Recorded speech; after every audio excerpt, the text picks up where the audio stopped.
tumbling down in the city that we love. Gray clouds roll over the hills, bringing darkness from above. But if you close your eyes, does it almost feel like nothing changed at all? And if you close your eyes, does it almost feel like you've been here before? How am I gonna be an optimist about this? How am I gonna be an optimist about this? We were caught up and lost in all of our vices. In your pose as the dust settled around. Assalamualaikum warahmatullahi wabarakatuh. Selamat siang, salam sejahtera untuk kita semua. Terima kasih saya ucapkan kepada Ibu Sri Amna selaku Kepala TK Dharma Wanita 4 dan juga rekan-rekan guru yang lain karena sudah bisa hadir di sini untuk mengikuti diseminasi tentang budaya positif. Pada kesempatan kali ini saya akan memaparkan tentang diseminasi budaya positif di lingkungan kelas dan lingkungan sekolah. Langsung saja kita bahas tentang budaya positif. Budaya positif yaitu suatu nilai-nilai, keyakinan, dan kebiasaan-kebiasaan di sekolah yang berpihak pada murid agar murid dapat berkembang menjadi pribadi yang kritis, penuh hormat, dan bertanggung jawab. Tentunya kita di sini harus menerapkan budaya positif di kelas maupun di sekolah agar murid memiliki motivasi intrinsik dalam diri mereka dan kita dapat mewujudkan murid yang memiliki profil pelajar Pancasila. Seorang guru harus menerapkan budaya positif di sekolah agar tercipta lingkungan sekolah yang penuh dengan suasana positif. Hal ini jika kita lakukan secara konsisten dan kolaborasi, hal positif itu akan mudah menular. Budaya positif dapat kita terapkan dengan konsep-konsep inti diantaranya, yaitu di sini ada 7 konsep inti budaya positif. Yang pertama, perubahan paradigma belajar. Kemudian konsep inti budaya positif yang kedua yaitu disiplin positif. Untuk selanjutnya, konsep inti budaya positif yang ketiga yaitu kebutuhan dasar manusia. Dan yang keempat, motivasi perilaku manusia. Kemudian yang kelima, konsep inti budaya positif, posisi kontrol restitusi. Dan yang keenam, keyakinan kelas. Dan yang terakhir, konsep inti budaya positif yaitu segitiga restitusi. Oke, kita bahas yang pertama yaitu perubahan paradigma belajar. Apa itu perubahan paradigma belajar? Yaitu pembelajaran paradigma baru menerapkan pembelajaran yang dirancang berdasarkan prinsip pembelajaran yang berdiferensiasi sehingga peserta didik sesuai kebutuhannya berdasarkan tahap perkembangannya untuk mewujudkan profil pelajar Pancasila. Nah, di sini pembelajaran yang berdiferensi yaitu pembelajaran yang berpusat pada murid. Nah, tentunya di sini kita akan melakukan perubahan pembelajaran dengan menerapkan pembelajaran yang berpihak pada murid seperti pemikiran Ki Hajar Dewantara, pendidikan yang menuntut sesuai dengan kodrat anak. Nah, dalam menuntun tentunya kita membutuhkan lingkungan pendidikan yang menerapkan budaya positif. Oleh karena itu, kita harus menerapkan budaya positif kita di kelas maupun di sekolah. Untuk selanjutnya, yaitu disiplin positif. Disiplin itu apa itu, Bu? Nah, tertib, apalagi taat peraturan. Nah, makna kata disiplin yaitu sesuatu yang dilakukan seseorang pada orang lain untuk mendapatkan kepatuhan. Nah, di sini disiplin positif adalah pendekatan untuk menuntut kodrat anak dalam mengontrol diri dan menguasai diri untuk memilih tindakan yang mengacu pada nilai-nilai kebajikan.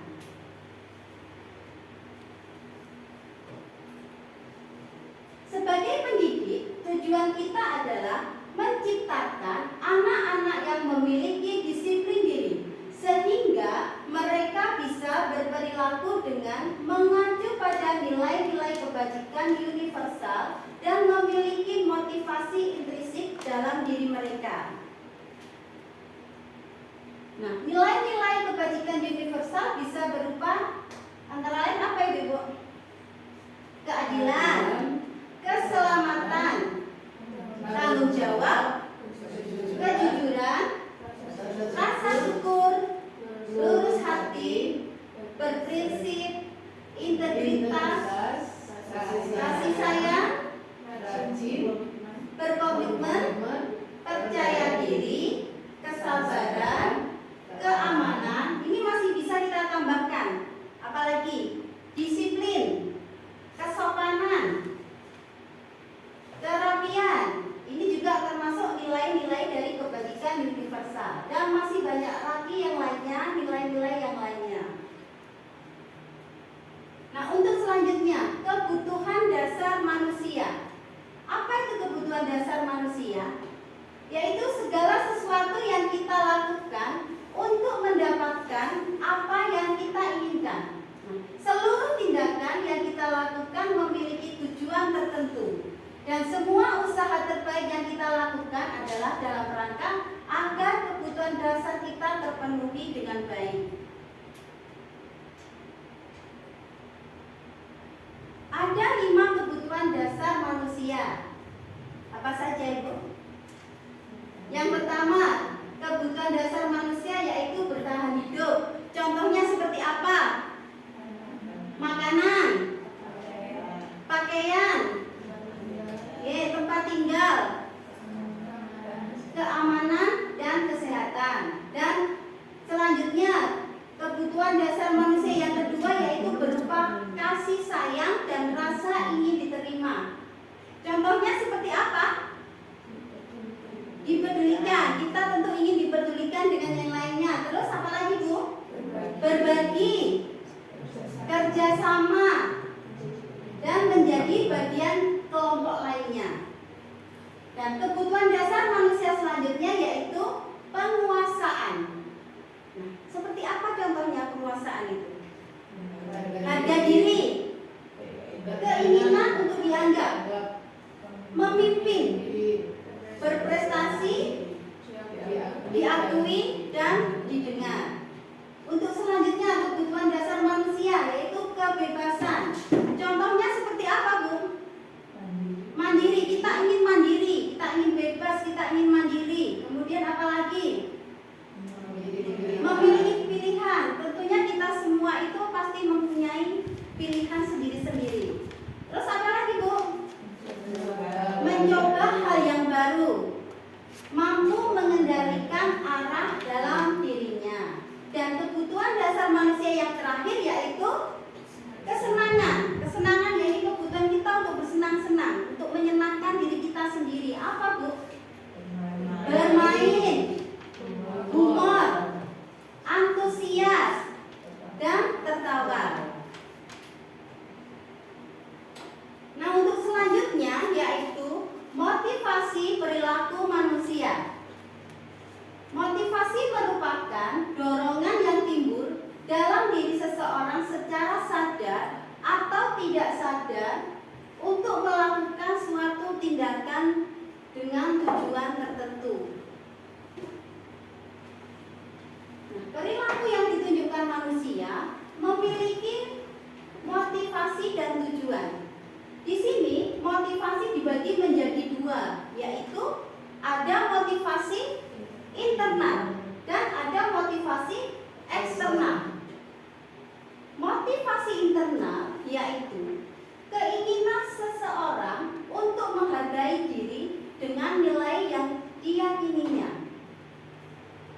Selanjutnya motivasi eksternal. Apa itu? Pemilihan yang dilakukan untuk menghindari ketidaknyamanan atau hukuman. Motivasi eksternal yaitu keinginan yang dilakukan untuk menghindari ketidaknyamanan atau hukuman atau ingin mendapatkan imbalan atau penghargaan. Jadi kita melakukan itu untuk mendapatkan penghargaan atau imbalan dari seseorang. Di sini ada 3 motivasi perilaku manusia. Yang pertama yaitu menghindari ketidaknyamanan dan hukuman. Di sini murid melakukan disiplin diri karena ia takut dihukum. Dan motivasi ini merupakan motivasi ekstrinsik. Untuk motivasi perilaku manusia yang kedua yaitu mendapatkan imbalan atau penghargaan dari orang lain. Di sini murid melakukan disiplin diri karena ia ingin mendapatkan imbalan. Jadi dia itu melakukan disiplin tapi dia ingin mendapatkan imbalan dari seseorang. Dan yang terakhir yaitu menghargai nilai-nilai kebajikan diri sendiri. Murid melakukan disiplin karena sadar akan nilai kebajikan dalam dirinya. Ini merupakan motivasi implisit. Dari 3 motivasi perilaku ini, Bu, menurut panjenengan pundi yang paling baik? Menghindari ketidaknyamanan, jadi dia melakukan disiplin karena ingin menghindari ketidaknyamanan, atau melakukan disiplin karena ingin mendapatkan penghargaan atau imbalan, atau yang ketiga karena sadar diri, bertanggung jawab. Yang mana, Bu? Ya, yang ketiga, menghargai nilai-nilai kebajikan diri sendiri, yaitu murid melakukan disiplin diri karena sadar akan nilai kebajikan dalam dirinya. Jadi dia melakukan disiplin itu karena dia sadar akan dirinya akan untuk bertanggung jawab. Nah, untuk selanjutnya kita bahas tentang posisi kontrol restitusi. Ada 5 posisi guru, yakni sebagai penghukum. Seperti apa? Mungkin kalimat berdiri dengan 1 kaki, atau kita menghukum murid dengan tidak boleh masuk atau tidak boleh mengikuti pelajaran atau seperti itu. Dan yang kedua, sebagai pembuat rasa bersalah. Contohnya seperti kesekian kali ibu ingatkan, kamu senang ya melihat ibu terus-terusan bertindak seperti ini. Jadi untuk yang kedua ini membuat anak itu merasa bersalah. Nah, untuk yang posisi kontrol guru yang ketiga yaitu sebagai teman. Contohnya seperti, ayo kamu kerjakan tugasnya. Selesai ini kita akan bermain game. Untuk sebagai teman ini berarti kita melakukan apa, Bu? Pendekatan nih. Kita mendekati anak tersebut untuk dijadikan teman. Bagaimana anak tersebut mau melakukan kegiatan pembelajaran. Nah, untuk yang posisi kontrol guru yang keempat yaitu sebagai pemantau. Contohnya, kamu sudah melakukan kesalahan dan sudah tahu konsekuensinya, sekarang selesaikan dan segera kumpulkan. Jadi di sini guru hanya memantau apa yang dilakukan muridnya. Dan yang terakhir posisi kontrol restitusi yaitu sebagai manajer. Contohnya, apa kamu tahu kesalahan kamu, keyakinan sekolah apa yang kamu langgar, dan bagaimana kamu menyelesaikannya.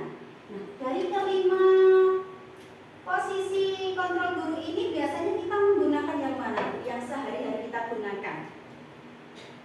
Biasanya kita gunakan itu mungkin sebagai teman, pemantau. Nah, kebanyakan yang kita gunakan itu sebagai teman dan sebagai pemantau, atau juga sebagai pembuat rasa bersalah. Nah, ada baiknya mulai sekarang kita menggunakan posisi kontrol restitusi ini, kita gunakan yang kelima ini, Bu, sebagai manajer. Jadi kita sebagai manajer, kita menanyakan, apa kamu tahu kesalahan kamu, keyakinan sekolah apa yang kamu kamu langgar dan bagaimana kamu menyelesaikannya. Jadi agar anak ini tidak merasa sangat bersalah. Jadi kita menjadikan kita itu sebagai manajer. Nah, untuk selanjutnya, keyakinan kelas. Apa itu keyakinan kelas? Keyakinan kelas adalah nilai-nilai kebajikan yang diyakini oleh warga kelas untuk menumbuhkan motivasi internal dan budaya positif di kelas.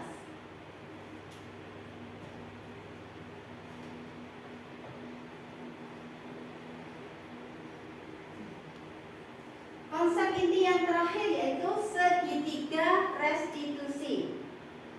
Restitusi adalah proses menciptakan kondisi bagi murid untuk memperbaiki kesalahan mereka sehingga mereka bisa kembali pada kelompok mereka dengan karakter yang lebih kuat.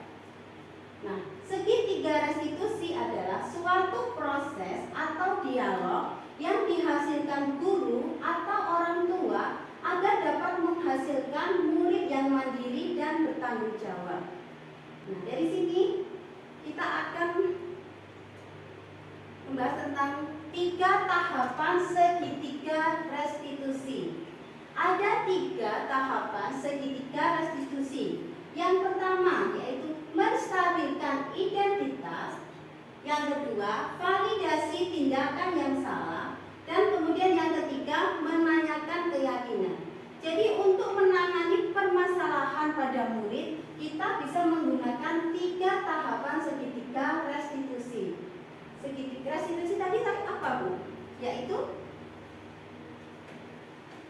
proses menciptakan kondisi bagi murid yang memperbaiki kesalahan mereka sehingga mereka bisa di kelompok mereka dengan karakter yang berbeda. Nah, restitusi. Jadi kita jika anak tersebut bermasalah, cara menanganinya kita yaitu menggunakan segitiga restitusi. Restitusi yaitu proses menciptakan kondisi bagi anak untuk memperbaiki kesalahan mereka sehingga mereka bisa kembali pada kelompok mereka dengan karakter yang lebih kuat. Dan untuk menanganinya kita menggunakan segitiga restitusi, yaitu suatu proses atau dialog yang dihasilkan guru atau orang tua agar dapat menghasilkan murid yang mandiri dan bertanggung jawab. Jadi kita melakukan dialog antara guru dengan murid, bagaimana menyelesaikan permasalahan yang sedang dihadapi murid tersebut, tentunya dengan menggunakan 3 tahapan segitiga restitusi tadi, yaitu yang pertama menstabilkan identitas, yang kedua tindakan yang salah, dan kemudian yang ketiga menanyakan keyakinan. Nah, untuk kali ini kita akan bersama-sama belajar cara menyusun keyakinan kelas. Apa itu keyakinan kelas, Bu? Keyakinan kelas merupakan kesepakatan kelas yang diyakini sama oleh guru dan oleh kelas proses pembelajaran. Ya, keyakinan kelas merupakan kesepakatan kelas yang diyakini bersama oleh guru dan murid selama proses pembelajaran. Jadi di sini ada kesepakatan yang disusun dan dikembangkan bersama-sama antara guru dan murid. Jadi murid dan guru membuat kesepakatan secara bersama-sama. Kesepakatan kelas yang menuntun nilai-nilai positif dan berujung pada keyakinan kelas. Jadi dari kesepakatan kelas tadi banyak mengandung nilai-nilai positifnya. Nah, prosedur keyakinan kelas yaitu yang pertama, mempersilahkan murid untuk mengutarakan pendapat tentang peraturan yang perlu disepakati di kelas. Untuk selanjutnya apa, Bu? Mencatat semua masukan-masukan para murid di papan tulis atau kertas besar. Ya, mencatat semua masukan-masukan murid di papan tulis atau kertas besar. Jadi dari murid tadi kita tulis di kertas besar atau bisa kita menggunakan stick note untuk ditempel di depan. Kemudian yang ketiga yaitu susunlah keyakinan kelas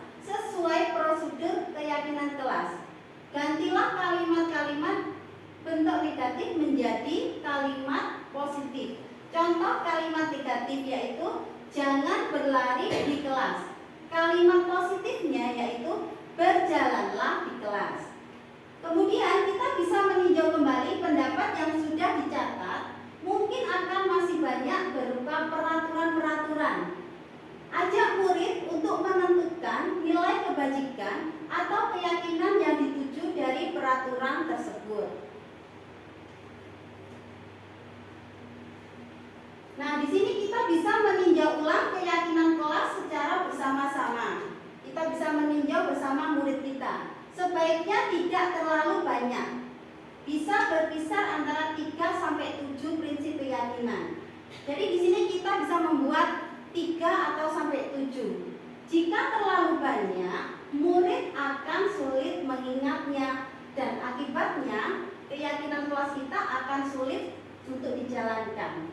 Setelah keyakinan kelas selesai dibuat, guru membantu membacanya di depan kelas. Dan kemudian semua murid diminta untuk menyetujui keyakinan tersebut. Jadi kita menanyakan ke murid, bagaimana dengan keyakinan yang kita buat, apakah sudah setuju atau belum? Nah, bisa dengan cara cap jari atau kita tempel telapak tangan. Keyakinan kelas selanjutnya bisa ditempelkan di dinding untuk bisa dilihat semua warga kelas, guru dan murid. Jadi murid itu akan mudah mengingat.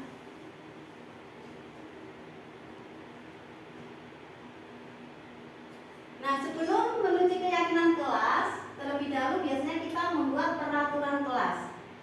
Peraturan kelas itu dibuat siapa, Bu? Guru dan murid. Kalau peraturan kelas itu yang membuat adalah guru. Ya, kalau keyakinan kelas, guru dan murid. Jadi peraturan itu apa, Bu? Sesuatu yang harus kita patuhi. Nah, contohnya di sini bisa tidak terlambat datang ke sekolah. Jadi peraturan kelas itu biasanya menggunakan tidak dan harus, karena kan kita harus menjalankannya, harus dipatuhi. Jadi yang pertama, tidak terlambat datang ke sekolah. Tidak membuang sampah sembarangan. Tidak mencoret-coret dinding dan meja. Tidak mengganggu teman. Tidak merusak barang teman. Tidak berkelahi dengan teman. Harus merapikan mainan dan peralatan. Harus meletakkan sepatu pada tempatnya. Harus berkata sopan dan santun. Harus menghormati teman. Jadi peraturan ini yang membuat adalah guru. Dari peraturan kelas ini kita akan jadikan menjadi kalimat positif.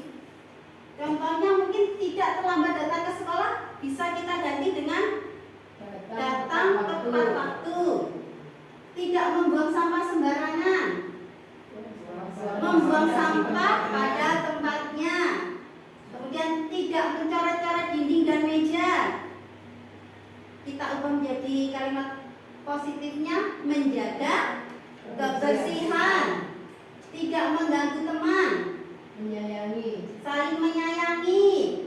Saling menghargai. Tidak merusak barang teman. Saling menghargai. Tidak berkelahi dengan teman. Saling menyayangi. Harus merapikan mainan dan peralatan sekolah setelah digunakan. Menjaga kerapian, atau bisa juga merapikan mainan dan peralatan setelah digunakan. Kemudian meletakkan sepatu pada tempatnya. Kita bisa ubah menjadi kalimat positif, meletakkan sepatu pada tempatnya. Jadi harusnya kita hilangkan. Kemudian harus berkata sopan dan santun. Kita ubah menjadi kalimat positif, berbicara dengan sopan. Nah, itu yang terakhir, harus menghormati teman. Kita bisa ubah kalimat positifnya menjadi saling menghormati, saling sayang dan menyayangi. Nah, ini contoh kalimat positifnya tadi, Bu.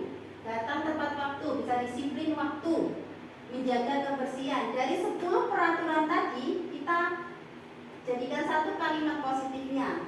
Disiplin waktu, menjaga kebersihan, menghormati dan menghargai orang lain, sabar menunggu giliran, merapikan mainan dan peralatan setelah digunakan, berbicara dengan sopan, dan tentunya budayakan 5S, yaitu senyum, salam, sapa, sopan, dan santun.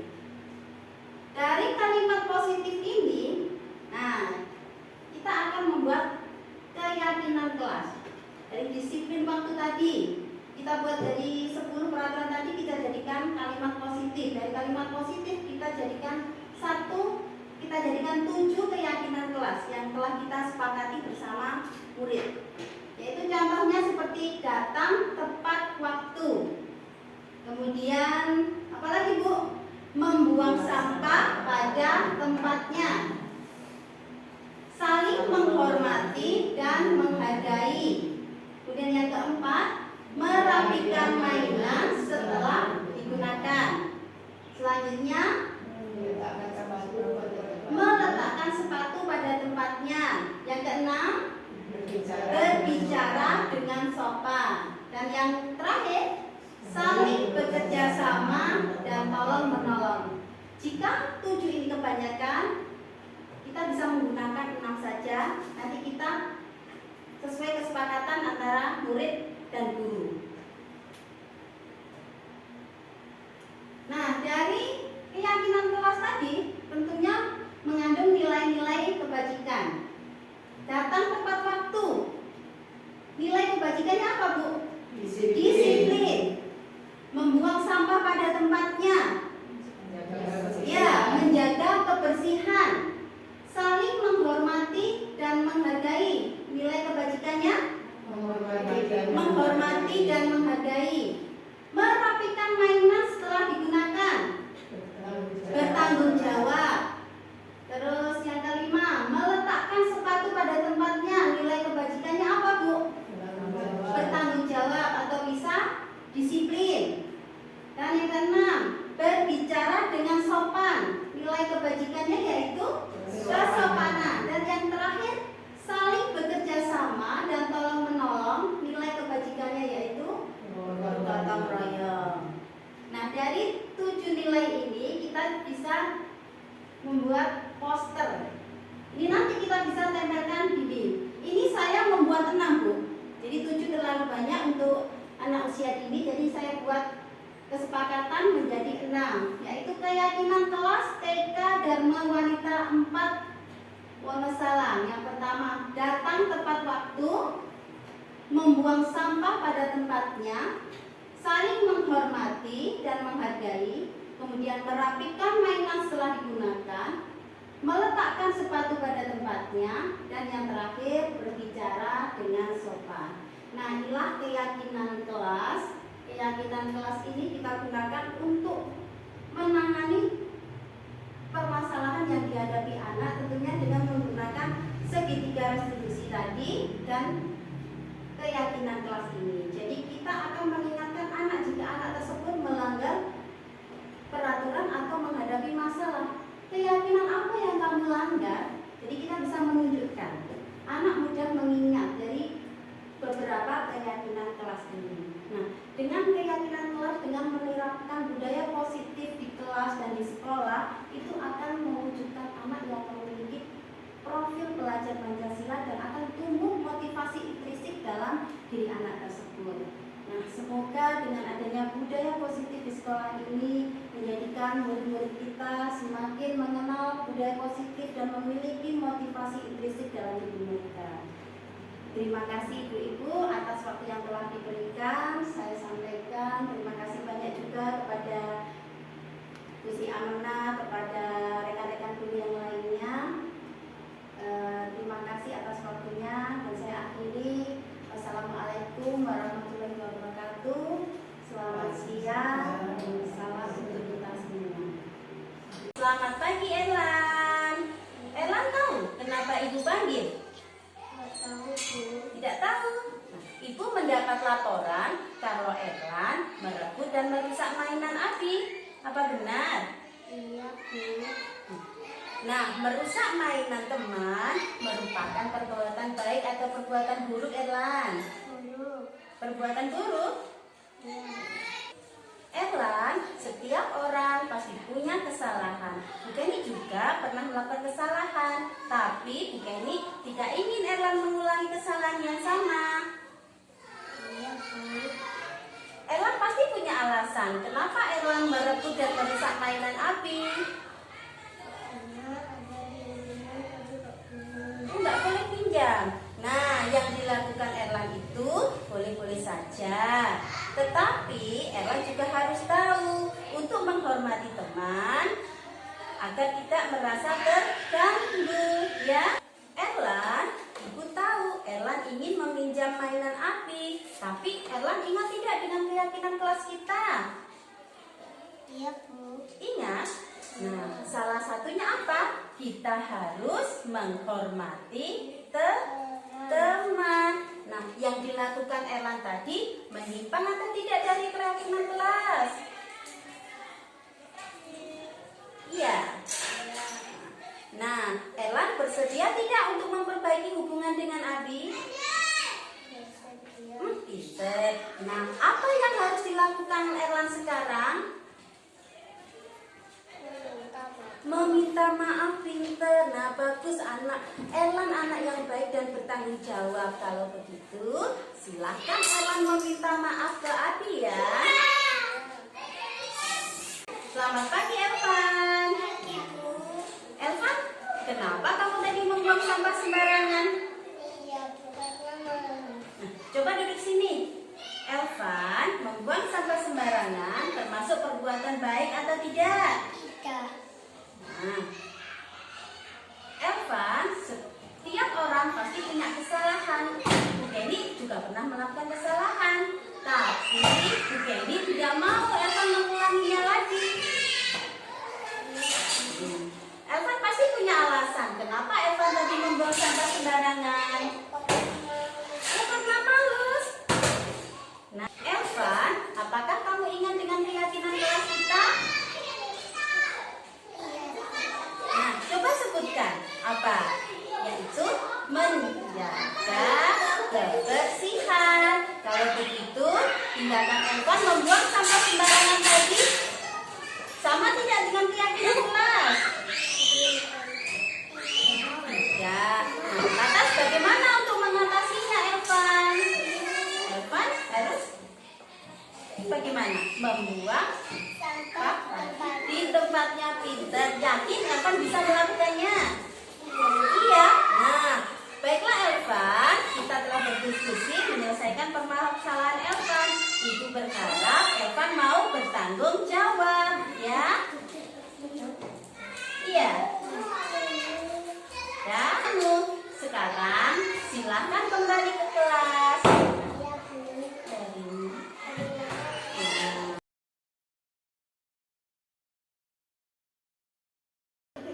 Ya, yuk. Assalamualaikum warahmatullahi wabarakatuh. Waalaikumsalam warahmatullahi wabarakatuh. Apa kabar hari ini?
sudah menempel.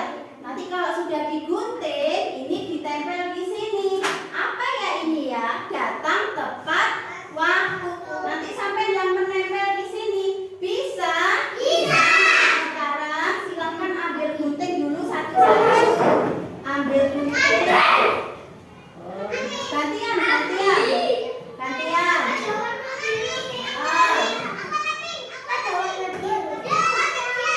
Gantian deh.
Ambil ini apa, Afif?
Gantian ya, nanti kalau menempel dipanggil ya.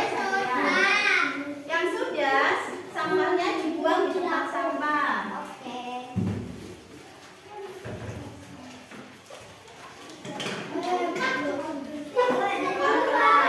Terus guntingnya dikembalikan pada tempatnya. Guntingnya dirapikan di sini yang sudah.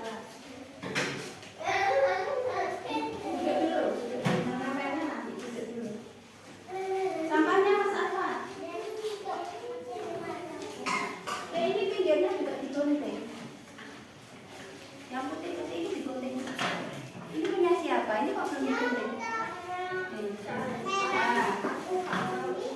Oh iya, ini dua ini gunting berarti ini putih-putihnya. Iya, biar bagus. Guntingnya dikembalikan.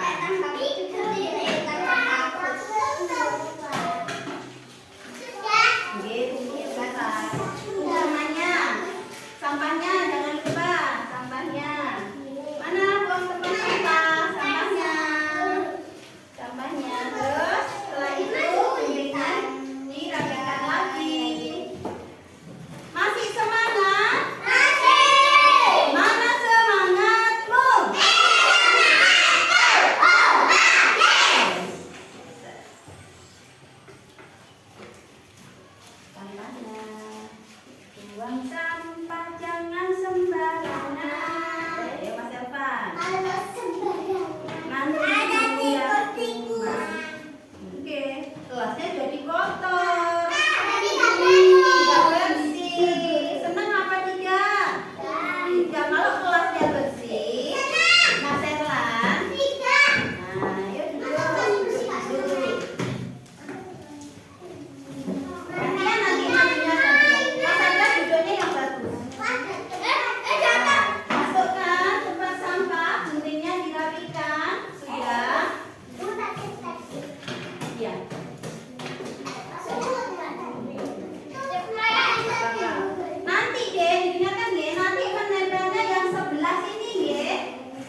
Dek, ayo. Eva silakan duduk. Masa jangan. Ya, silakan duduk. Nah, tunggu toh sabar. Ayo, Erlan. Mas Abi, duduk. Mas Abi duduk. Yuk.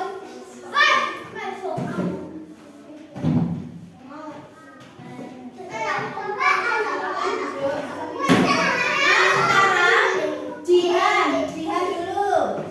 Jihan, satu saja. Jihan sini. Gak cukup Angel. Angel. Siapa yang mau lagi?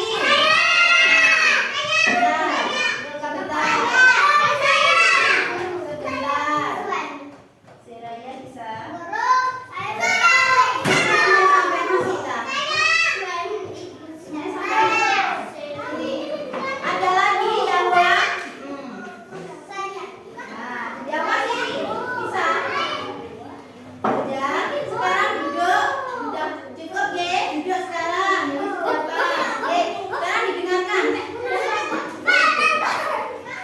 Udah cukup ya, duduk.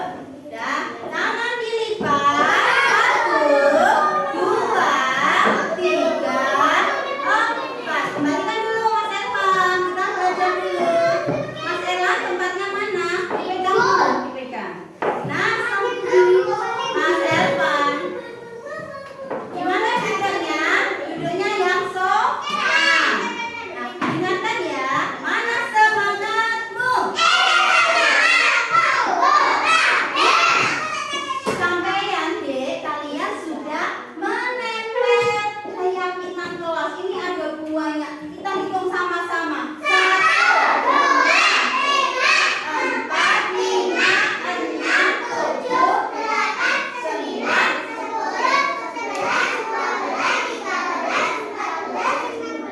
16, 17, 18, 19, 20, 21, 22,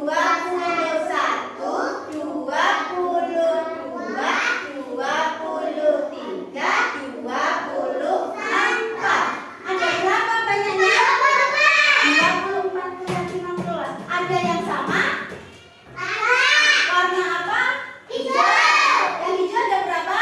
1, 2, 3, 4, 5. Nah, yang hijau ini gambar apa kira-kira? Membuang sampah pada tempatnya. Terus kalau yang ungu? Meletakkan sepatu. Ada berapa? Ada 4. Terus yang ini berangkat sekolah, datang tepat waktu. Terus apa lagi ya yang sama? Berbicara dengan sopan. Ada berapa ini? Ada 4. Mana lagi ya yang belum? Biru ini apa ya yang biru?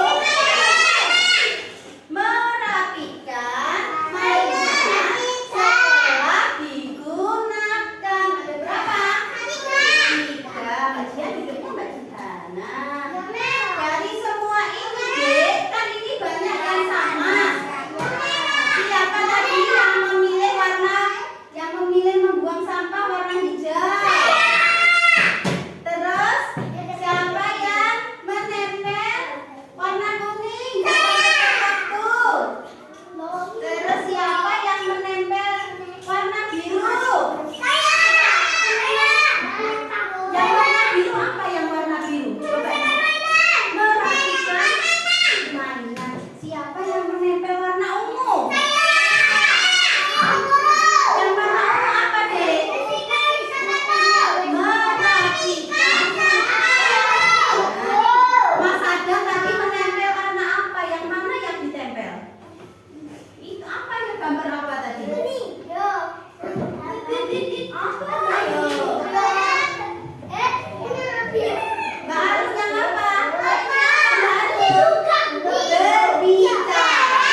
memberikan keyakinan kelas untuk kita lakukan sehari-hari untuk menjadi anak yang bertanggung jawab. Terima kasih semuanya. Assalamualaikum warahmatullahi wabarakatuh. Waalaikumsalam warahmatullahi Tangan ke atas menggapai bintang, tangan ke samping burung yang terbang, tangan ke depan ikan berenang, duduk yang rapi siap berdoa. Putar-putar tangan di